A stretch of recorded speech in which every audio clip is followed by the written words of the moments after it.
Everyone, मेरा नाम है एडवोकेट मोहिनी गौतम और आज मैं आपसे बात करने वाली हूँ आपकी सेक्शंस यानी कि बीएनएस में सेक्शंस के बारे में। मैंने आपको पहले बताया था कि किस तरीके से आप चैप्टर्स को डिवाइड करके उनके नीचे सेक्शन को अलग करके आप याद कर सकते हैं। आज हम बात करेंगे सेक्शन 1 की। वही मैं उससे पहले सेक्शन 1 बताने से पहले आपको एक स्टोरी फ्रेम में बता रही हूँ, उसके बाद आप उसकी लैंग्वेज पढ़ेंगे तो वो आपको सेक्शन समझ में आ जाएगा। चलिए बात करते हैं सेक्शन 1 क्या कहता है। सेक्शन 1 जो है, देखिए कोई भी सब्जेक्ट आप पढ़ लीजिए, है ना, कोई भी अगर सब्जेक्ट आप पढ़ रहे हैं तो इसका मतलब ये नहीं है कि खाली यहाँ से आपको बीएनएस ही कवर होगा, नहीं।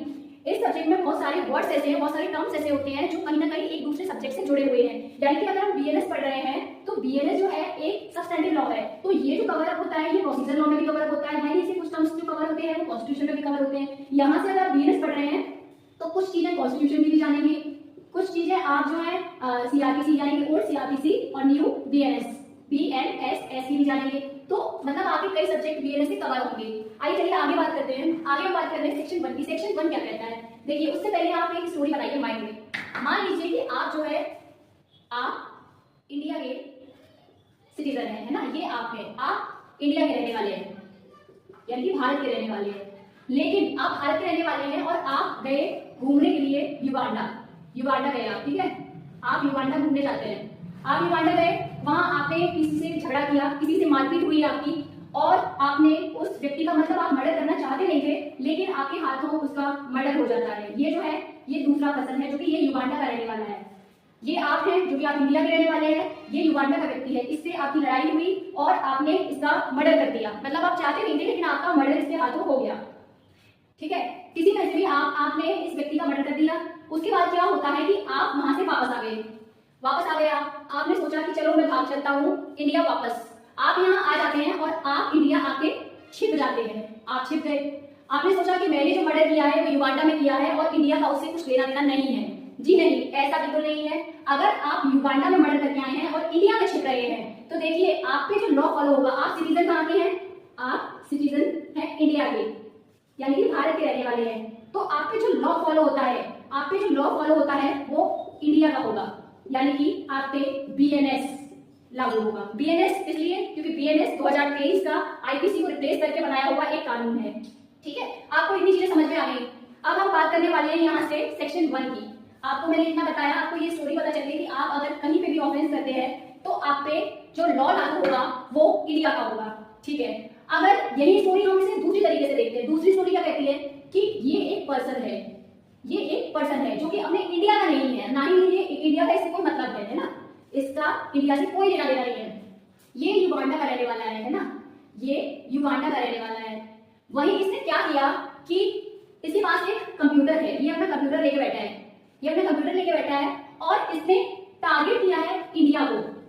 इसने बोला है, इसने टारगेट किया है इंडिया में क्राइम करने को। इसने अपना एक ट्रैप बनाया और इंडिया को टारगेट किया कि मैं इंडिया में आतंक फैलाऊंगा। तो आपको क्या लगता है कि इसमें कौन सा लॉ फॉलो होगा?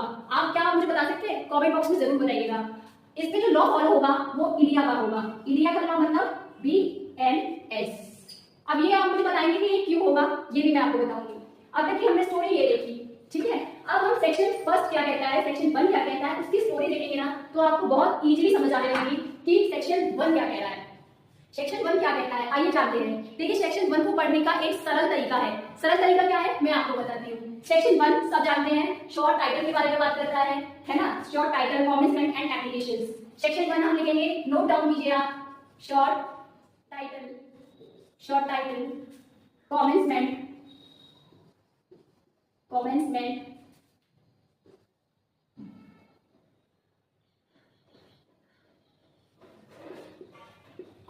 And application.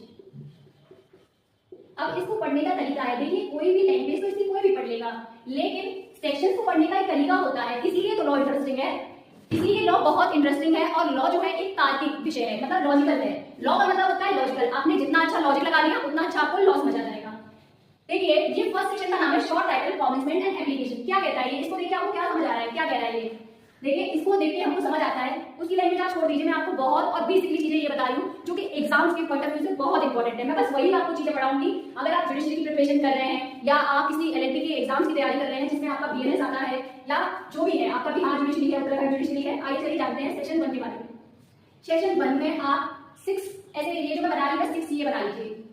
आप इसे 6 पार्ट में डिवाइड कर लीजिए, 1 2 3 4 5 और ये हो गया आपका 6 हो गया। 6 आप ऐसे डिवाइड करेंगे। एक एक चीजें आप बड़े आराम से समझते चलिए, कोई जल्दी नहीं है, कोई नहीं है, आपको जिस तरीके से समझ में आए उस तरीके से आप समझिए।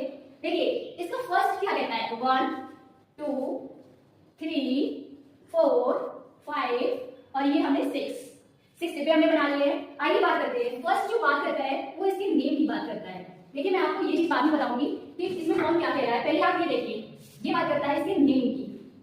दूसरा जो बात करता है इसकी जो कमिंग टू फोर्स है, मतलब ये प्रभाव में कब आया है, तो वो सारी चीजें कमिंग टू फोर्स कब प्रभाव में आया है ना। आगे हम बात करेंगे इसके सेक्शन की। सेक्शन क्या कहता है, देखिए पहले आप इसका नाम देखिए, नाम क्या है इसका, इसका नाम है भारतीय न्याय संहिता। ठीक है, ये नाम है इसका, और तो कुछ नहीं है, बताइएगा जरूर कमेंट बॉक्स में।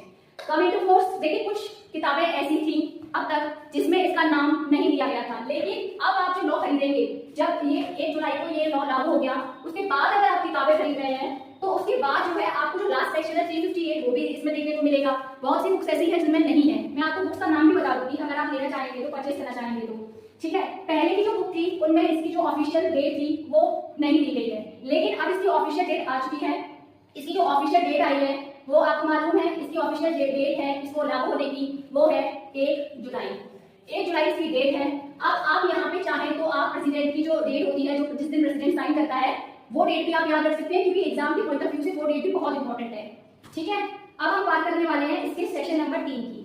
सेक्शन नंबर 3 क्या कहता है, सेक्शन नंबर 3 कहता है चाहे कोई भी पर्सन ऐसा है, चाहे वो भारत के बाहर या भारत के भीतर, अगर वो भारत के भीतर अगर दोषी है, मतलब उसने कोई भी ऑफेंस किया, लेकिन यहाँ पे बात करेंगे आउटसाइड ऑफ इंडिया की, और यहाँ पे हम बात कर रहे हैं इनसाइड इंडिया ऑफेंस की। इनसाइड इंडिया मतलब इंडिया के अंदर अपराध होने वाले ऑफेंसेस की। ठीक है, वही हम 4 में क्या बात करते हैं, 4 में बात हम करते हैं जो भारत से परे, मतलब आउटसाइड इंडिया। आउटसाइड इंडिया मैंने आपको बताया था, अभी एक स्टोरी सुनाई थी, वही आपको इसमें लेके चलनी है। वही ये 5 जो है, 5 जो करता है वो 3 बात करता है। 3 बात कौन सी करता है, पहला कहता है, मैं आपको पढ़ी सुना देती हूँ, यहाँ पे जगह नहीं है, any citizen of India in any place without and beyond India, Bharat के बाहर और परे किसी स्थान में भारत के किसी भी नागरिक द्वारा। दूसरा बात करता है any person of any ship of aircraft registered in India wherever it may be, मतलब वो एयरक्राफ्ट जो इंडिया में रजिस्टर्ड है लेकिन चल बाहर रहे हैं, अगर उनके द्वारा कोई भी ऑफेंसेस होता है तो जो एयरक्राफ्ट जो एयर इंडिया के है उन पे जो लॉ लागू होगा वो इंडिया का होगा। ठीक है, तीसरा कहता है कि अगर, वही मैंने आपको अभी बताया था, एग्जांपल मैंने आपको कंप्यूटर वाला दिया था, कि अगर कोई भी कंप्यूटर द्वारा ऑफेंस कर रहा है हमारे इंडिया के लिए तो उस पे जो लॉ लागू होगा वो हमारे इंडिया का होगा। वहीं ये जो 6 बात करता है आपकी, 6 कहता है कि एयरफोर्स, नेवी और एयरफोर्स, नेवी, आर्मी। देखिए यहाँ पे मैंने एयरफोर्स, नेवी, आर्मी क्यों लिखा है, यहाँ पे मैंने एयरफोर्स, नेवी, आर्मी इसलिए लिखा है क्योंकि आपको पता है अगर आप लॉ पढ़ रहे हैं तो एयरफोर्स, नेवी और आर्मी वालों के लॉ जो होते हैं वो अलग होते हैं। अगर यहाँ पे कोई भी ऐसा पर्सन है जो इनका मेंबर है तो इन पे जो लॉ लागू होगा वो इनका पर्सनल लॉ लागू होगा, ना कि हमारा बीएनएस। अगर ये कोई ऑफेंसेस करते हैं वहां पे, यहाँ नहीं, वहां पे ऐसा नहीं है कि अगर ये किसी आम आदमी से लड़ने लग जाएंगे तो इन पे अपना लॉ लागू होगा, नहीं। अगर ये किसी आम इंसान से लड़ने लग जाते हैं तो इन पे हमारा बीएनएस ही फॉलो होता है। तो अगर ये लोग एयरफोर्स, नेवी, आर्मी, ये सबके अपने स्पेशल लॉ है, वही इन पे फॉलो होते हैं। इसीलिए यहाँ पे आप लिख सकते हैं not applicable BNS, not applicable. आपके जो बीएनएस में लिखा गया है वो यही कहा गया है कि इन पर ये लॉ लागू नहीं होगा। अब आप मुझे कमेंट बॉक्स में बताइएगा कि आपको ये मेरा सेक्शन समझ में आया और ये क्लास कैसी लगी, क्योंकि इससे क्या होगा कि इससे मुझे भी एक मोटिवेशन मिलेगा। और देखिए मैंने आपको बहुत इजीली तरीके से समझाया, short title, commencement and application. Short title मतलब नेम, भारतीय न्याय संहिता इसका नाम है। कमिंग टू फोर्स 1 जुलाई आ गया है, बुक्स में कहीं नहीं दिया गया है, लेकिन ये जो 1 जुलाई है आपको भी पता है, जो लॉ अभी लागू हुआ है वो 1 जुलाई से हुआ है, इसलिए बुक में कहीं नहीं है। बुक में सिर्फ ये लिखा था कि जो भी ऑफिशियल गैजेट में डेट आएगी उस दिन से ये लागू होगा।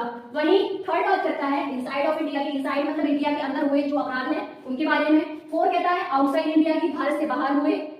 फिफ्थ में 3 पॉइंट बताए थे इंडिया के अंदर अपराध करने वाले। वहीं सेकंड कहता है कि जो भी लोग हैं, जो थर्ड तो ये कहता है कि कंप्यूटर वाला मैंने आपको एग्जांपल दिया था। सेकंड कहता है एयर इंडिया वाला एग्जांपल मैंने दिया था आपको, एयर इंडिया जो हमारे यहाँ रजिस्टर्ड है लेकिन ऑफेंस हो रहा है बाहर, तो जो लॉ एप्लीकेबल होगा वो इंडिया का होगा। 6 कहता है एयरफोर्स, नेवी, आर्मी, यानी कि एयरफोर्स का अपना अलग लॉ है, नेवी का अलग है, आर्मी का अलग है, इसीलिए नॉट एप्लीकेबल। अब आप मुझे बताइएगा कि ये सेक्शन आपको समझ आया तो प्लीज लाइक कीजिएगा, सब्सक्राइब कीजिएगा। Thank you so much.